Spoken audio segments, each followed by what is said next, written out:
At 2:17 a.m., my phone lit up with a message that changed everything. And my husband was sleeping peacefully in the room next door. Yeah. Do you ever get that weird feeling in your gut, like something's off but you can't prove it yet? That's where I was that night. From the outside, our life looked perfect. I mean the Pinterest kind of perfect. We had a nice apartment, matching coffee mugs, and the weekend brunch routine. Friends used to joke that we were couple goals.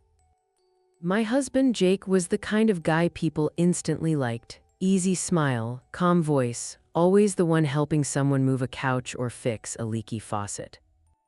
And me. I was the wife who trusted him.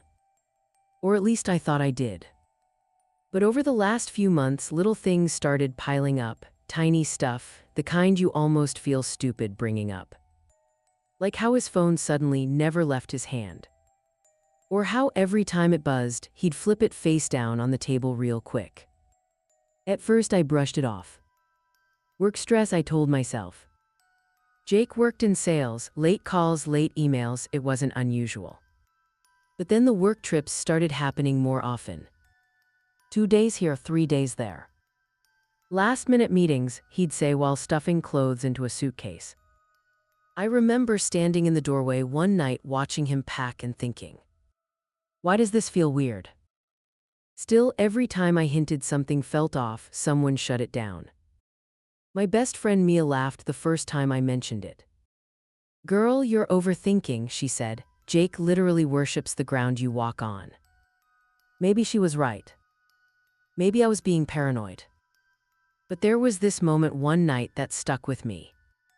We were on the couch watching Netflix, some dumb reality show we both pretended to hate but secretly loved. Jake's phone buzzed. He grabbed it so fast I barely saw the screen. But I did notice something.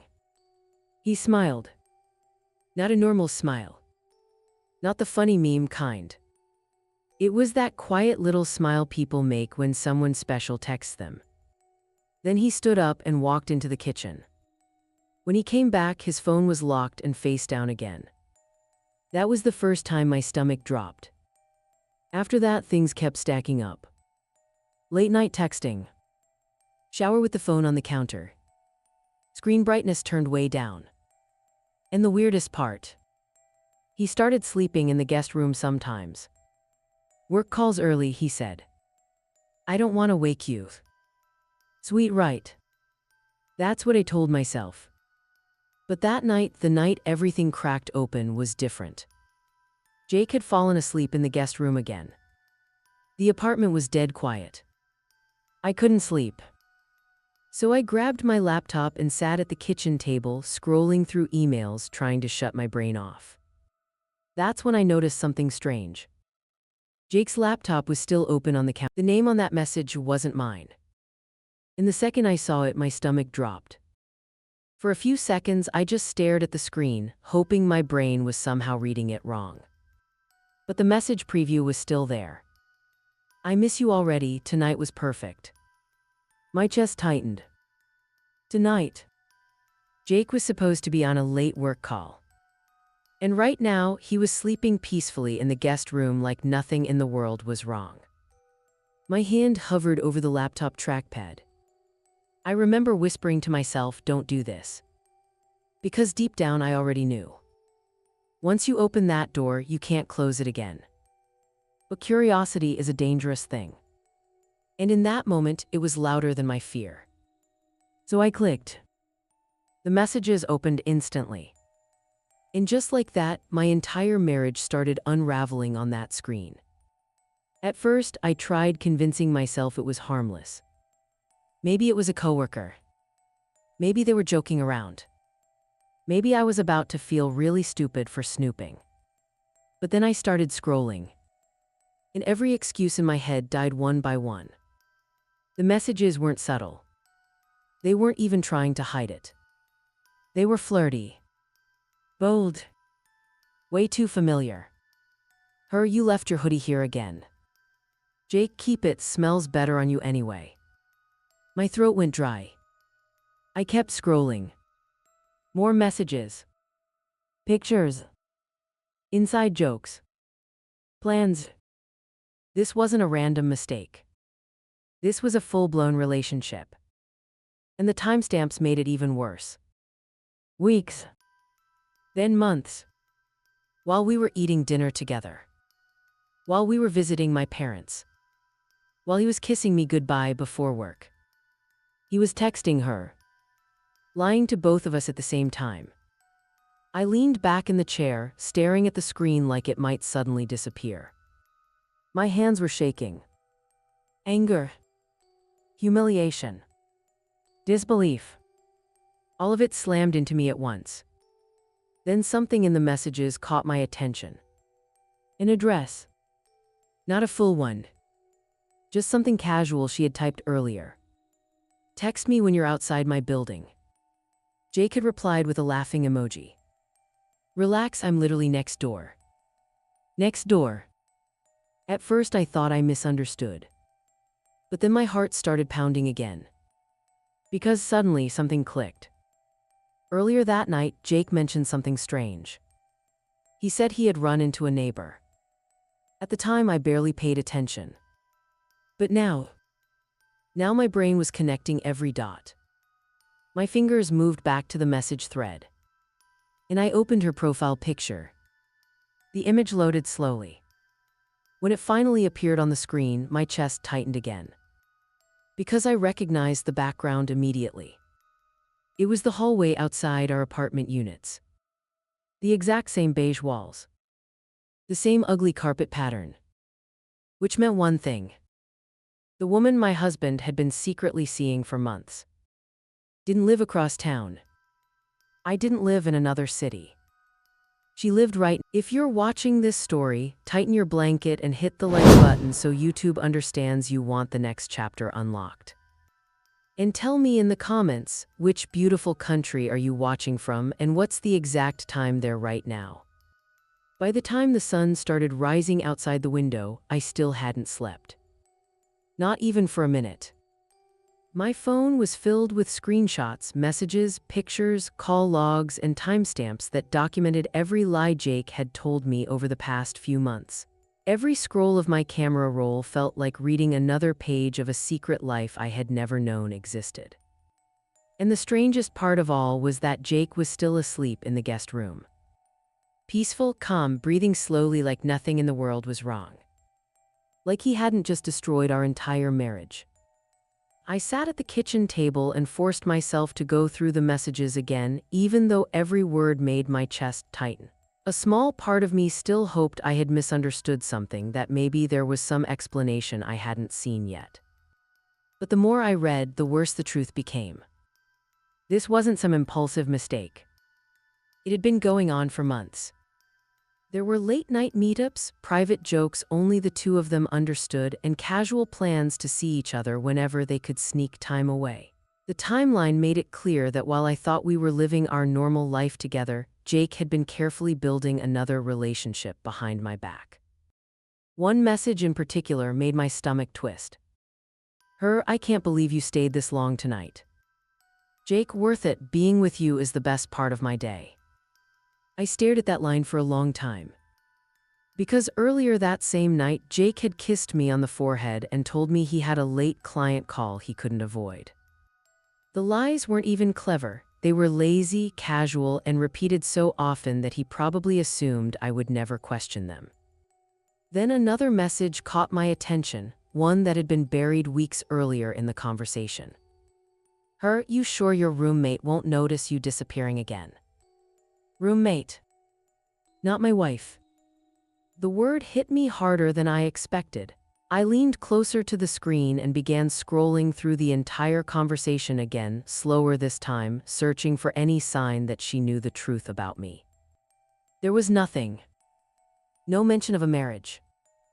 No hint that he had a wife living in the same apartment. That was the moment everything became clear. Jake hadn't just been lying to me. He had been lying to her too.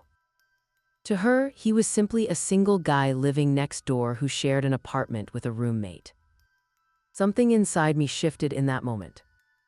The anger I felt wasn't just about betrayal anymore, it was about manipulation.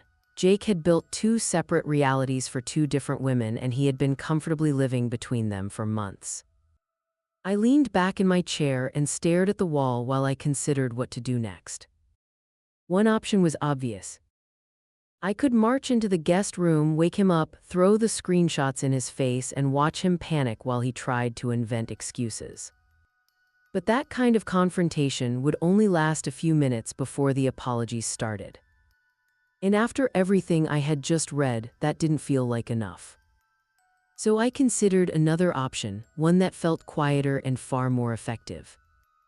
If Jake had spent months lying to both of us, maybe the truth should arrive for both of us at the same time. My eyes drifted back to the laptop screen where her profile picture was still visible. The hallway behind her was unmistakable, the same beige walls and worn carpet from the floor outside our apartment. Right next door. I checked the time on my phone. It was 6:42 in the morning and Jake was still asleep. That meant I had a small window before he woke up and started pretending everything was normal again. My heart began beating faster, but the feeling wasn't panic anymore, it was clarity. I stood up from the table, grabbed my phone, slipped on my shoes, and walked quietly toward the front door. When I stepped into the hallway, her apartment was only... The door opened slower than I expected. When the woman finally stepped into the doorway, we both paused for a moment. She looked exactly like the girl from the profile picture I had seen on Jake's laptop. The same face, the same calm expression, and the same apartment hallway behind her that proved she lived only a few steps away from me. She looked confused more than anything else. It was early in the morning, and from her perspective, a complete stranger was standing outside her door. "Hi," she said carefully, "can I help you?" My heart was racing, but my voice stayed steady. "Yes," I said quietly, "I think you can." She waited for me to explain, and I took a slow breath before saying the words I had been rehearsing in my head during the entire walk down the hallway. "My name is Emily," I said. Then I continued with the part that would change everything. "I'm Jake's wife." Her expression shifted immediately. The confusion faded from her face and was replaced by shock as she processed what I had just told her. "Jake from next door?" she asked slowly. I nodded. "Yes, the same Jake who stayed here last night." For a moment, she didn't respond at all. Her eyes searched my face as if she was trying to figure out whether I was telling the truth.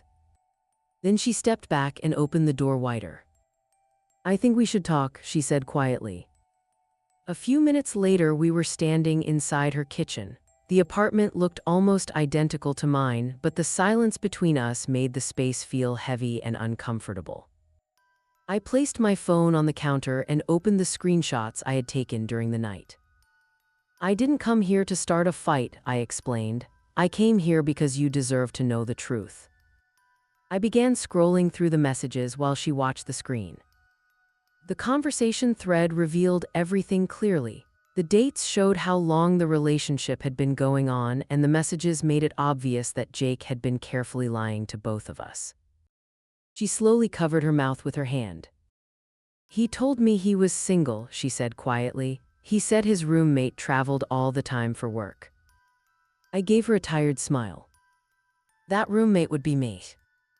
She shook her head slowly as the reality of the situation settled in. "So he has been lying to both of us this entire time," she said. "That's exactly what happened."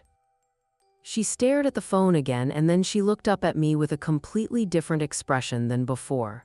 The confusion had disappeared and had been replaced with determination. "So what do we do now?" she asked. I checked the time on my phone. Jake would be waking up soon. "He's still asleep in the guest room," I told her. A small knowing smile appeared on her face. "Then I guess we should go say good morning." A few minutes later, we walked into my apartment together. Jake was just sitting up in bed, rubbing his eyes as if he had just woken up. At first, he only looked at me. Then he noticed the woman standing behind me. The confusion on his face quickly turned into panic as he tried to understand what was happening. "What's going on?" he asked. I placed my phone on the dresser and opened the screenshots so he could see the evidence for himself. Jake looked at the screen, then at both of us, and in that moment he realized that every lie he had told had finally collapsed. I picked up my bag and walked toward the door. Before leaving, I looked back at him one last time. He slept peacefully next door last night, I said calmly, but when he woke up this morning, his entire life was gone. Then I walked out of the apartment and closed the door behind me. If this story shocked you, make sure you hit subscribe and turn on the notification bell so you never miss the next one. And tell me honestly in the comments, did Emily handle this the right way, or would you have